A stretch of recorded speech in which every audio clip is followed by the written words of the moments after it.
ఓం శ్రీ కనకదుర్గా మాత ఆచరణం. Jamie Prem's YouTube ఛానల్కి స్వాగతం.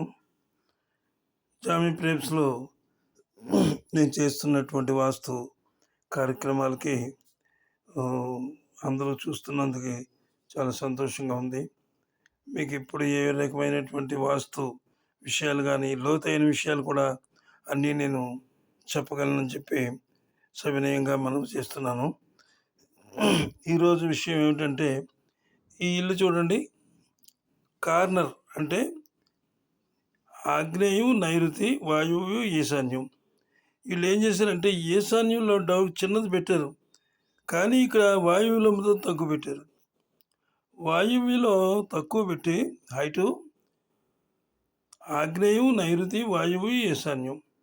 వాయువులో down చేసి ఈశాన్యంలో హైట్ పెట్టారు. ఇప్పుడు మీరు చూసిన ఇంటికి అది పెద్ద దోషం. అలాగే ఇది చూడండి, ఇది ఆగ్నేయం, నైరుతి, వాయువ్యం, ఈశాన్యం. ఇది ఈశాన్యంలో ఖాళీ పెట్టారు, ఇది బాగానే ఉంది. కానీ ఇక్కడ ఆగ్నేయం, నైరుతి, వాయువ్యంలో డౌన్ అయిపోయింది. అంటే మోడల్గా కడుతున్నారు చాలామంది. అయితే అదృష్టం ఏంటంటే ఇక్కడ వీళ్ళకి ఈశాన్యం ఎక్కువగా ఉంది కాబట్టి అది అంత ప్రమాదకరం కాదు. పోనీ ఇంకొక రకంగా చూద్దాం. ఈ ఇంటిని ఆగ్నేయం, నైరుతి, వాయువు, ఈశాన్యంలో కారు పెట్టుకున్నారు, ఈశాన్యంలో ఉంది. మరి అయితే ఆగ్నేయం, నైరుతి, వాయువు మరి డౌన్ అయిపోతుంది కదా.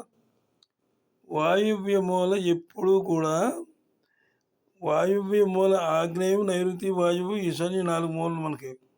వాయువ్య మూలలో కనుక కొంచెం చిన్నగా అంటే నొక్కి ఈశాన్యం కొంచెం పెరిగినట్లయితే, వాయువ్య మూల నొక్కి ఈశాన్యం పెరిగినట్టయితే అఖండమైనటువంటి విజయాన్ని సాధిస్తారు అందరూ కూడా.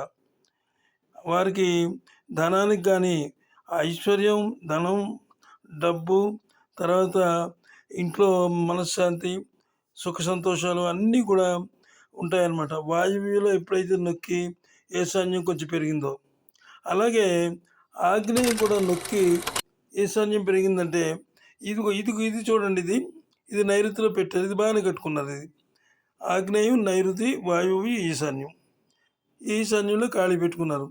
ఈ ఇల్లు చాలా బాగుంది, ఇలా కట్టుకోవాలి. ఇది ఆగ్నేయ మూలలోంచి ఆగ్నేయ మూల డౌన్ అంటే ఆగ్నేయ మూల 4 అంగుళాలు తక్కువ ఉండి తూర్పు ఈశాన్యం పెరిగి ఉంటే నిజంగా ఆ ఇంట్లో లక్ష్మీదేవి నివాసం ఉంటుందన్నమాట.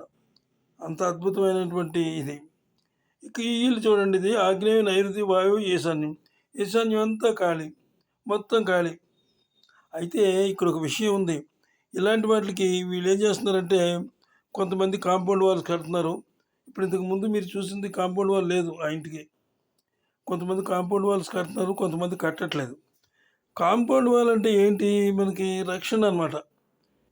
ముందు కాంపౌండ్ వాల్ కట్టి తర్వాత ఇల్లు కట్టాలి, అది శాస్త్రం, వాస్తు శాస్త్రం. ఇల్లు కట్టేసి అలా వదిలేస్తారు చాలామంది. కొంతమందిని మేము అడిగినప్పుడు ఏమైందంటే ఈ చుట్టుపక్కల అంతా కూడా బ్రహ్మాండంగా ఉన్నాయండి, ఎవరికి కూడా పెద్ద ఇదిగా ఏమి లేవు, కాంపౌండ్ వాల్స్ ఏమి లేవు, అందుకే మేము కట్టలేదు అన్న రకంగా కొంతమంది. అంటే మాకు కొంచెం ఖాళీ ఉంది కదండి, దూరంగా ఎక్కడో కట్టుకున్నామండి, కాంపౌండ్ వాల్ మా స్థలం చాలా ఉంది అంటారు. కట్టుకోవచ్చు, ఎక్కడైనా కట్టుకోవచ్చు. ఏది ఏమైనా కాంపౌండ్ వాల్ అనేది ఇంటికి రక్షణ అన్నమాట.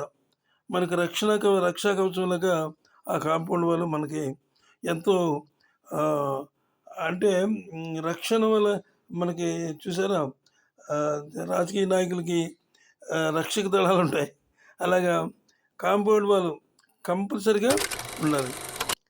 అయితే కాంపౌండ్ వాల్ ఎలా ఉండాలంటే పడమరలో కొంచెం హైట్ ఉండాలి, అలాగే తూర్పుకి వచ్చేటప్పటికి డౌన్ ఉండాలి.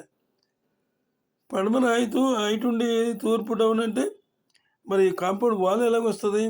అంచేత ఈ పక్క నుంచి నైరుతి నుంచి ఇలాగా ఈశాన్యానికి, నైరుతి నుంచి ఆగ్నేయానికి తక్కువగా డౌన్ అయ్యి, అలాగే వాయువు నుంచి ఈశాన్యానికి డౌన్ అవ్వాలి. ఆ రకంగా డౌన్ చేసుకుంటే అధిక సంపదలు ఉంటాయన్నమాట. ఈ వీడియోలు చేస్తున్నాను నేను. మీకు ఎక్కడైనా డౌట్స్ ఉంటే కామెంట్ పెట్టండి, అన్ని వివరంగా నేను చెప్తాను. ఈ వీడియో లైక్ చేయండి, సబ్స్క్రైబ్ చేయండి, షేర్ చేయండి. నమస్తే. సెలవు.